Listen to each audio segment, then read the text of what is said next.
বলছেন যে ইয়া মা'আশারাল জিন্নি ওয়াল ইনস ইন ইসতাতা'তুম আন তানফুযু মিন আখতারিস সামাওয়াতি ওয়াল আরদ ফানফুযু লা তানফুযুনা ইল্লা বিসুলতান। যে হে মানুষ এবং জিন জাতি, তোমাকে সৃষ্টি করা হয়েছে আমার গোলামি করার জন্য। এখন আমার এই পৃথিবীর ব্যবস্থাপনা, আমার এই সিস্টেম, আমি তোমাকে যে ম্যানুয়াল দিচ্ছি, যে নির্দেশনা দিচ্ছি, সেটা যদি তোমার ভালো না লাগে ফানফুযু, তুমি বের হয়ে যাও। এরপর আল্লাহ বলছে লা তানফুযুনা ইল্লা বিসুলতান, তুমি বের হয়ে কোথায় যাবা?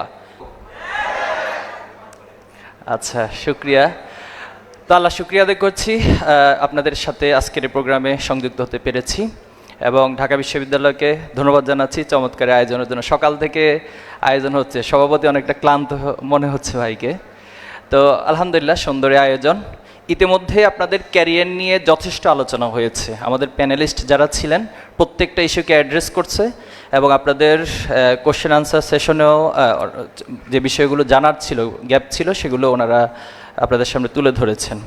তা আমি আপনাদেরকে একটা কোশ্চেন করতে চাই যে আমরা যদি ক্যারিয়ারের অর্থটা ধরি কোনো একটা জার্নি বা রেস, তো জার্নি বা রেসের একটা স্টার্টিং পয়েন্ট থাকে এবং একটা এন্ডিং পয়েন্ট থাকে।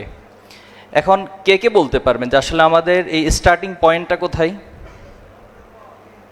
দেখি, হ্যাঁ, একজন বলেন দেখি। হ্যাঁ বলুন। জন্ম থেকে। ওকে, এটার সাথে কারো ডিফার আছে, দ্বিমত আছে? সবাই একমত, জন্ম থেকে আমাদের স্টার্টিং পয়েন্ট। আমরা যদি একটু ইসলামিক পার্সপেক্টিভ থেকে দেখি, তাহলে আল্লাহ তাআলা যেটা বর্ণনা করেছেন যে আল্লাহ তাআলা আলমে আরোহাতে রুহের জগতে আমাদের রুহগুলোকে সৃষ্টি করেছেন, এবং সৃষ্টি করে তিনি বলেছিলেন যে আলাস্তু বিরব্বিকুম, আমি কি তোমাদের রব নই? তখন আমরা সকলে সেখানে বলেছিলাম যে বালা, অবশ্যই আপনি আমাদের রব। আমরা আল্লাহকে রব হিসেবে স্বীকৃতি দিয়েছি। এখন রব হিসেবে যখন স্বীকৃতি দিচ্ছি, তার বিপরীত পাশে যে শব্দটা, সেটা হচ্ছে আবদ বা গোলাম, অর্থাৎ গোলামিত্ব, আত্মসমর্পণকারী। যেটা আমরা যদি মুসলিম বলি, মুসলিম মানে হচ্ছে আত্মসমর্পণকারী। আসলামতু লিরব্বিল আলামিন, আমি আমার রবের কাছে আত্মসমর্পণ করলাম। এখন আরেকটা কোশ্চেন আপনাদেরকে করি, সেটা হলো যে এই পৃথিবীতে কি আমরা নিজের ইচ্ছায় এসেছি নাকি অন্য কারো ইচ্ছায় এসেছি? বলুন, নিজের ইচ্ছায় কে কে আসছেন এই দুনিয়াতে? আচ্ছা, বিষয়টা খুব কমপ্লেক্স মনে হয় না? আমরা কেউই আসলে নিজের ইচ্ছে পৃথিবীতে আসি নাই। তাহলে কার ইচ্ছে আসলাম এই পৃথিবীতে? সন্দেহ আছে? সন্দেহ নাই। তাহলে আল্লাহ তাআলার ইচ্ছে যদি আমরা পৃথিবীতে এসে থাকি, তাহলে আল্লাহ তাআলার একটা উদ্দেশ্য আছে কি নেই? আছে। এখন এই উদ্দেশ্যটা কে বলতে পারবেন যে আসলে আল্লাহ আমাদেরকে কেন পাঠাইছেন দুনিয়ায়? হ্যাঁ, শুনি একজন। একমাত্র তার ইবাদত করার জন্য। আর কেউ বলবেন? পরীক্ষার জন্য। আর আর কালকে নাকি আপনাদের পরীক্ষা আছে অনেকের। আল্লাহ, যদি কোনো কারণে কারো রেজাল্ট খারাপ হয়, দায়ভার তো শিবিরের উপর চলে আসবে। আর এই জায়গায় সবচেয়ে বেশি দায়ভার নিতে হবে আমাদের বিপি এবং জিএসকে। তো ঠিক আছে, আমি সংক্ষেপে শেষ করছি। তাহলে দেখুন, আল্লাহ তাআলা যদি তার ইচ্ছে আমাদেরকে পাঠিয়ে থাকে, নিঃসন্দেহে পৃথিবীতে আমরা যত ইনভেনশন আছে, যত আবিষ্কার দেখি, প্রত্যেক আবিষ্কারক যাই তৈরি করে না কেন, সেটার একটা উদ্দেশ্য অবশ্যই থাকে। তাহলে আল্লাহ তাআলার অনেকগুলো উদ্দেশ্যের মধ্যে আমরা বেসিক কয়েকটা উদ্দেশ্য দেখতে পারি যে আল্লাহ তাআলা যেটা কোরআনে বলেছেন, ওয়ামা খলাকতুল জিন্না ওয়াল ইনসা ইল্লা লিয়াবুদুন, আমি মানুষ এবং জিনকে সৃষ্টি করেছি শুধুমাত্র আমার ইবাদত করার জন্য, আমার গোলামি করার জন্য। এখন এই ইবাদতের সংজ্ঞা অনেক ব্যাপ্তিময় একটা বিষয়, অনেক বড় একটা বিষয়।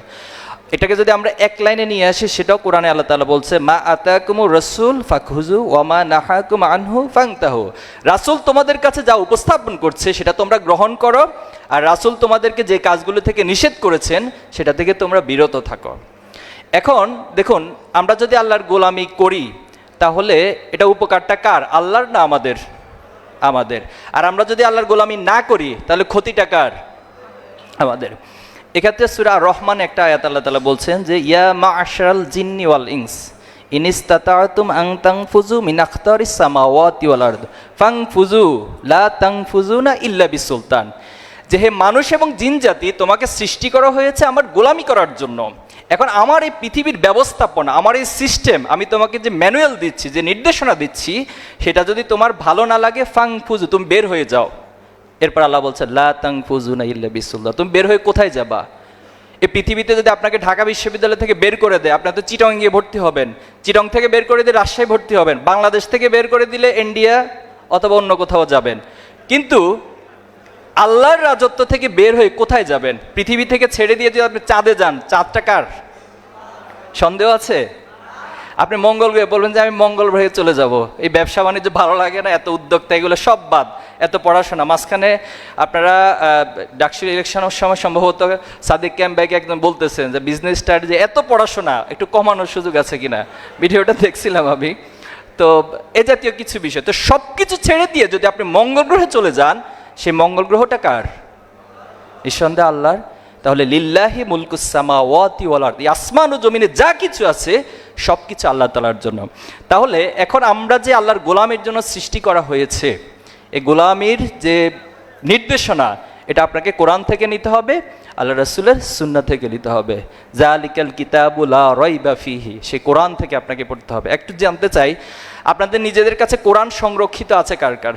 একটা কোরআন অর্থ সহ হোক অথবা অর্থ ছাড়া হোক, ইংলিশ হোক, ম্যাক্সিমামের কাছে আছে। ধন্যবাদ আপনাদেরকে। যাদের কাছে নাই, আমি ফরাদ ভাইকে অনুরোধ করব একটু যাদের কাছে নেই পৌঁছানোর ব্যবস্থা করবে ইনশাআল্লাহ। এখন আসেন, আমি সেকেন্ড যে বিষয়টা আপনাদেরকে বলতে চাই যে আপনারা তো দুনিয়ার অনেক ব্যবসার কথা আজকে আলোচনা হয়েছে, আমরা কোরআনের একটা আয়াতকে যদি একটু সামনে রাখি, আল্লাহ তাআলা নিজে আমাদেরকে একটা ব্যবসায়ের অফার করছেন।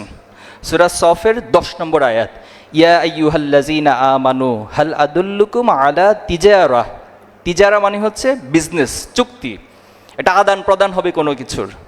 এখন এটার কাজ কি? এটার কাজ হচ্ছে তুনজিকুম মিন আযাবিন আলীম, তোমাদেরকে জাহান্নামের কঠিন আযাব থেকে এই ব্যবসাটা মুক্তি দিবে। এখন তোমাদের করণীয় কি? এই ব্যবসার জন্য করণীয় কি? করণীয় হচ্ছে তুমিনুনা বিল্লাহি ওয়া রাসূলিহি ওয়া তুজাহিদুনা ফি সাবিলিল্লাহি বিআমওয়ালিকুম ওয়া আনফুসিকুম। তোমরা আল্লাহর রাস্তায় সর্বাত্মক প্রচেষ্টা চালাবা, আল্লাহর এই জমিনে আল্লাহর দ্বীনকে প্রতিষ্ঠা করার জন্য, আল্লাহর হুকুমকে প্রতিষ্ঠা করার জন্য। আকিমুদ্দিন, আল্লাহ আমাদেরকে বলছে যে তোমরা দ্বীনকে প্রতিষ্ঠা করো। কেন দ্বীনকে প্রতিষ্ঠা করতে হবে? আমরা দেখেছি পৃথিবীতে যত মানবীয় মতবাদ এসেছে, তারা একটা গোলক ধাঁধা নিয়ে পৃথিবীবাসীর কাছে উপস্থাপিত হয়। এরপরে দেখা যাচ্ছে তাদের হাত ধরে সেই গোলক ধাঁধার মতবাদ তারাই আবার নষ্ট করে, তারাই ভঙ্গ করে, তারা আবার নতুন আরেকটা মতবাদ নিয়ে আসে। তারা বলে যে আগে যা ছিল সব ভুল ছিল, নতুন করে আরেকটা মতবাদ দিয়ে আসা হয়। এরপরে পৃথিবীতে যদি আজকে দেখি যে পশ্চিমা যে সভ্যতা, তারা আমাদেরকে সভ্যতা শিখায়, তারা আমাদেরকে জ্ঞান বিজ্ঞানের উৎকর্ষতা শিখায়, তারা আমাদেরকে মানবতার সকল সবকগুলো এসে আমাদেরকে দেয়। হিউজ পরিমাণ মানবাধিকার সংগঠন তারা তৈরি করেছে। অথচ আমরা চাক্ষুষ দেখছি যে পৃথিবীতে মানবাধিকার যদি লঙ্ঘন হয়, সবচেয়ে বেশি তাদের হাত ধরে হচ্ছে। আজকে যদি ফিলিস্তিনের দিকে তাকান, এই ফিলিস্তিনে নির্মম যে হত্যাকাণ্ড হচ্ছে, এর জন্য কারা দায়ী? এজন্য তো কোনো মুসলিম কান্ট্রি দায়ী নয়, এজন্য তো যারা সভ্যতার ধারক বাহক, মানবতার ধারক বাহক, তারা দায়ী। এজন্যই আল্লাহর পক্ষ থেকে আল্লাহ রাসূলকে যে দিন সহকারে পাঠানো হয়েছে, হুয়াল্লাযী আরসালা রাসূলাহু বিল হুদা ওয়া দীনিল হক লিইয়ুযহিরাহু আলা দীনি কুল্লি।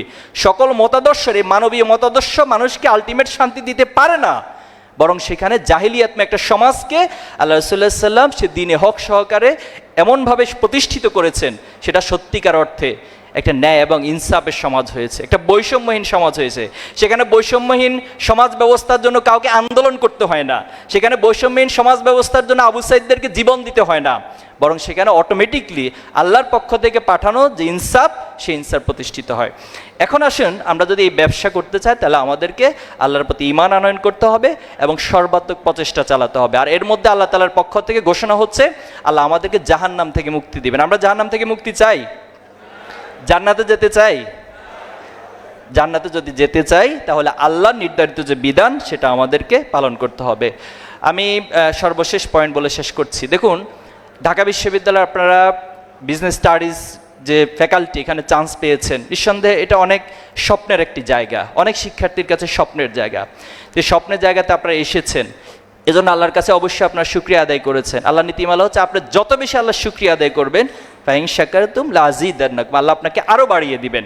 কিন্তু কোনো কারণে আপনার মধ্যে যদি অহংকার তৈরি হয়, পৃথিবীতে আপনি বিশ্লেষণ করে দেখবেন, যত ক্ষমতাশালী ছিল, যত বিত্তশালী ছিল, তাদের পতনের অন্যতম একটা কারণ ছিল তারা একটা পর্যায়ে অহংকারী হয়ে উঠেছিল। তারা মনে করেছে পৃথিবীতে যা কিছু সবটা আমার মধ্য দিয়ে হয়েছে, আমার যোগ্যতা দিয়ে হয়েছে। আপনার যোগ্যতার পাশাপাশি আপনাকে এটা বিশ্বাস করতে হবে যে আল্লাহ তাআলা চেয়েছেন দেখেই আপনি অর্জনগুলো করতে পেরেছেন। আর এক্ষেত্রে আল্লাহর প্রতি যত শুকরিয়া আদায় করবেন আল্লাহ আপনাকে আরও বাড়িয়ে দিবেন। আমার পয়েন্টটা হচ্ছে, যারা ভালো তাদেরকে সব ক্ষেত্রে ভালো হইতে হয়। আপনি সাপোজ খুব ভালো একজন ছাত্র, কিন্তু আপনার বাবা মায়ের কাছে সন্তানের ক্রাইটেরিয়া থেকে যখন বিশ্লেষণ করা হবে তখন আপনি হচ্ছেন সবচেয়ে খারাপ একজন সন্তান, তাহলে কি দিন শেষে আপনাকে আমরা ভালো বলতে পারবো? পারবো না। আপনি খুব হাইলি সিজিপি আপনার, বাট আপনার যারা ফ্রেন্ড সার্কেল রয়েছে কেউ আপনার ব্যবহারে কখনো সন্তুষ্ট হয় না, আপনার আচরণে কেউ সন্তুষ্ট হয় না, আপনার প্রতি সবার একটা নেগেটিভিটি সবার মধ্যে কাজ করে, তাহলে তো আপনার এই সিজিপিএ এই সমাজে আপনার বন্ধুদের মধ্যে কোনো ইম্প্যাক্ট তৈরি করতে পারলো না, তাহলে এটা তো দিন শেষে ভালো হলো না। আপনি সমাজের মানুষের কাছে ভালো হতে হবে, আপনি শিক্ষকদের কাছে ভালো হতে হবে। এজন্য ছাত্র শিবির একটা বড় কনসেপ্ট হলো, ছাত্র শিবির যখন প্রতিষ্ঠিত হয়েছিল তখন প্রতিষ্ঠাকালীন যারা আমাদের দায়িত্বশীল ছিলেন তারা এই বক্তব্যটা সব জায়গায় দিতেন যে ছাত্র শিবির মানেই হচ্ছে একটা প্যাকেজ প্রোগ্রামের মধ্য দিয়ে তার একাডেমিক এক্সেলেন্সি, তার মোরাল এক্সেলেন্সি এবং সমাজের প্রতি তার যে কমিটমেন্ট, দায়বদ্ধতা, সব কিছুর মধ্য দিয়ে সে সব জায়গায় ভালো হবে। আমরা কি পারবো সে ভালোটা হতে? আল্লাহ আমাদেরকে তৌফিক দান করুক। আজকে এখানেই থাক, ভবিষ্যতে দেখা হলে আবার কথা হবে। আসসালামু আলাইকুম।